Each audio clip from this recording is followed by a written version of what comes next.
EC2 solution architect, EC2 का पूरा highlights हम इस सेशन के अंदर देखेंगे कि क्विक रिकैप करेंगे काइंड ऑफ कि EC2 के जितने भी इंपॉर्टेंट पॉइंट है हम इस सेशन के अंदर डिस्कस करेंगे।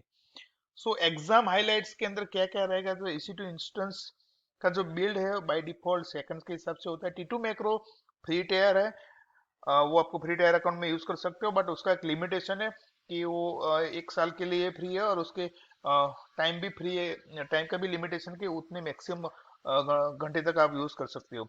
SSH प्रोटोकॉल यूज होता है EC2 इंस्टेंस को कनेक्ट करने के लिए। SSH प्रोटोकॉल 22 नंबर के पोर्ट पे काम करता है, TCP पोर्ट 22 नंबर के पोर्ट पे काम करता है। SSH को आपको एक्सेस इनेबल करने के लिए सिक्योरिटी ग्रुप के अंदर आपको SSH का पोर्ट इनेबल करना पड़ेगा 22, तो ही आपको SSH एक्सेस से आपको EC2 का इंस्टेंस का एक्सेस मिलेगा। SSH एक्सेस करने के लिए प्राइवेट की यूज करता है। प्राइवेट की आप जनरेट कर सकते हो जब आप लॉन्च कर रहे हो EC2 इंस्टेंस, वो प्राइवेट की आप जनरेट करके उसको डाउनलोड करना चाहिए। आपको कोई सिक्योर प्लेस में रखना पड़ेगा, क्योंकि आप फिर से वो डाउनलोड कर नहीं सकते। अगर कोई इश्यू मिलता है आपको EC2 इंस्टेंस में एक्सेस करने के लिए, तो आपको पहले सिक्योरिटी ग्रुप से ट्रबल शूट स्टार्ट करना चाहिए, क्योंकि सिक्योरिटी ग्रुप के अंदर अगर पोर्ट प्रॉपर नहीं दिया होगा तो ये पहला इश्यू टाइम आउट का हो सकता है।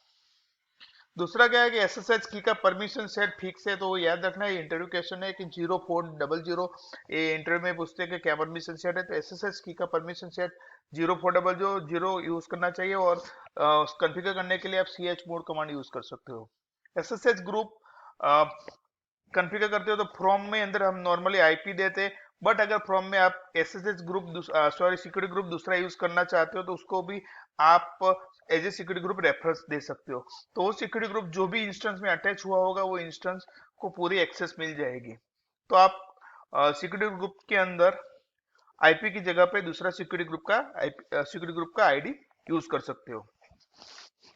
3 टाइप के आईपी यूज होते हैं EC2 इंस्टेंस को कनेक्ट करने के लिए, तो एक है पब्लिक आईपी, दूसरा है प्राइवेट आईपी, तीसरा है elastic IP. So public IP क्या है कि पब्लिक आईपी आपको by default public IP assign होता है आपके इंस्टेंस में, बट वो public IP on instance reboot पे चेंज होता है। तो अगर आपको स्टेटिकली पब्लिक आईपी चाहिए तो इलास्टिक आईपी यूज करना चाहिए, वो आपको चार्जेबल रहता है। बट इलास्टिक आईपी जब आप स्टेटिकली यूज करते हो तो चेंज नहीं होता अनटिल अनलेस आप उसको रिलीज न करो।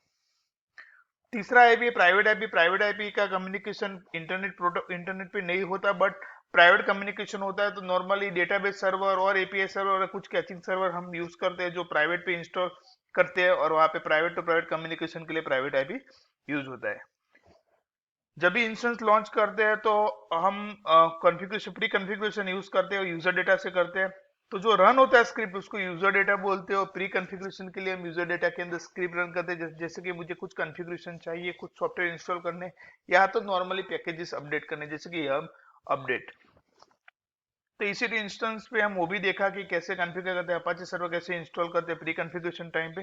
तो ये टाइम यूज होता है, मतलब बूट टाइम पे जब तक आपका इंस्टेंस डिप्लॉय होता है वो सारा कॉन्फ़िगरेशन करके डिप्लॉय करेगा, तो आपका बूट टाइम मतलब आपका सेटअप हो जाए तब तक आपके पास सारा पैकेजेस इंस्टॉल रहेगा। दूसरा क्या है कि EC2 इंस्टेंस में आप एक्सटर्नल हार्ड ड्राइव अटैच कर सकते हो। EBS को बोलते हैं external hard drive, that's elastic block storage.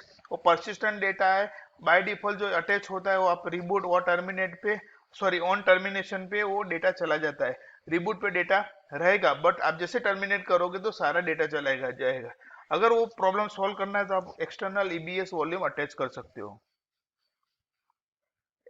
EC2 instance के मोड क्या है, लॉन्चिंग मोड, तो बेसिकली 4 टाइप के मोड है, on demand, reserve, spot and dedicated. On demand मतलब आप ऑन डिमांड यूज करते हो, वो बहुत कॉस्टली होता है, सेकंड बेस चार्जेबल रहता है। रिजर्व क्या है कि आप कुछ टाइम के लिए रिजर्व कर सकते हो, जैसे कि मुझे कोई इंस्टेंस चाहिए रिजर्व के लिए, तो आप बोल सकते हो मुझे 1 साल के लिए रिजर्व चाहिए, मतलब कोई स्पेसिफिक यूज केस के लिए आप रिजर्व करते हो। रिजर्व इंस्टेंस कंपेरेटिवली कम कॉस्टली है ऑन डिमांड। स्पॉट इंस्टेंस उससे भी सस्ता है, बट स्पॉट इंस्टेंस बिडिंग करके लेते हैं, आप बिडिंग करना चाहिए। वहां पे कुछ ऐसे इंस्टेंस है, सर्वर है जो ये AWS यूज नहीं करता, तो वो बिडिंग पे चलते हैं, तो वो बिडिंग आप करोगे तो आपको इंस्टेंस मिलेगा। बट कोई दूसरा बंदा उससे आपसे ज्यादा बिडिंग करेगा तो वो मूव भी हो सकता है। डेडिकेटेड होस्ट मीन्स कि आपको स्पेसिफिकली हार्डवेयर असाइन होता है, वहां पे आप अपना इंस्टेंस डिप्लॉय कर सकते हो। और ये यूज कब होता है, जैसे कि आपके पास पहले से ही कोई सॉफ्टवेयर लाइसेंस कॉपी परचेज की हो तो ये यहाँ पे डेडिकेटेड पर्पस के लिए यूज होता है, बट डेडिकेटेड जो टाइप है बहुत ही कॉस्टली है, क्योंकि वो आपको स्पेसिफिक हार्डवेयर असाइन करते हैं। एएमआई, अमेजॉन मशीन इमेज, वो बहुत ही इंपॉर्टेंट कंसेप्ट है EC2 में। तो बेसिकली एएमआई क्या है, तो जो पहले पैकेज मतलब ओएस होता है उसको एक पैकेज ओएस देते हैं, उसके अंदर कुछ सॉफ्टवेयर कॉन्फ़िगर करते हैं और उसको रीयूजेबल फॉर्मेट में देते हैं, उसको बोलते हैं एएमआई। तो बाय डिफॉल्ट अमेजोन बहुत सारे EMI प्रोवाइड करता है, उसके मार्केट प्लेस में पब्लिकली भी अपलोड किए हुए भी EMI है। तो आप जब भी EMI यूज करो, ट्रस्टेड EMI यूज करना, अनट्रस्टेड EMI मत यूज करना, क्योंकि उसमें बहुत सारी वनरेबिलिटी हो सकती है। तो अमेजोन भी बहुत सारे EMI प्रोवाइड करता है, जहाँ पे अमेजोन भी लिनक्स कस्टमाइजेबल भी EMI मिलते हैं। तो बेसिकली हमने जितने भी सेशन देखे उसमें सारे अमेजोन की कस्टमाइज लिनक्स ओएस यूज की थी। Amazon EMI can be created and customise for faster boot. मतलब अगर आपको कुछ प्री कॉन्फ़िगरेशन यूजर डेटा करते हैं, तो अगर आपको वो प्रॉब्लम सॉल्व करना है कि हर टाइम मुझे वो कॉन्फ़िगरेशन स्क्रिप्ट रन कर रही है और टाइम लगता है बूटिंग टाइम, तो आप एक काम करो, आप एक EC2 इंस्टेंस लॉन्च करो, उसके अंदर यूजर डेटा से कॉन्फ़िगर करो या मैन्युअली कॉन्फ़िगर करो। उसके बाद वो EC2 इंस्टेंस जो लॉन्च हुआ उससे आप नया EMI बना दो, तो वो EMI आप रीयूज कर सकते हो। EMI आप कॉपी कर सकते हो across region to region and across account to account. दूसरा क्या है कि आप प्लेसमेंट जो ग्रुप है, मतलब EC2 इंस्टेंस का प्लेसमेंट स्ट्रेटेजी आप चेंज कर सकते हो। जैसे कि मुझे कोई स्पेसिफिक स्ट्रेटेजी से प्लेसमेंट करना है, जैसे कि वहां पे 3 टाइप के प्लेसमेंट स्ट्रेटेजी है, cluster, spread and partition. Cluster क्या करता है कि आपका सारा EC2 इंस्टेंस प्लेस करता है एक अवेलेबिलिटी जोन के अंदर, सिंगल रैक के अंदर, जो बेसिकली यूज होता है, मुझे फास्ट बैंडविड्थ चाहिए तब क्लस्टर यूज होता है, तो लो लेटेंसी होता है, बैंडविड्थ हाई मिलता है।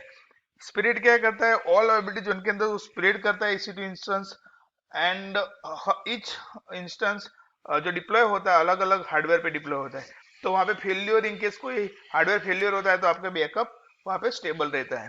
पार्टीशन क्या करता है कि एक ही अवेलेबिलिटी जो जोन के अंदर आपको 7 पार्टीशन क्रिएट करने देता है, जो लॉजिकल सेपरेशन है हार्डवेयर का। तो आपको एक पार्टीशन के अंदर मुझे कोई स्पेसिफिक इंस्टेंस डिप्लॉय करना है तो आप कर सकते हो।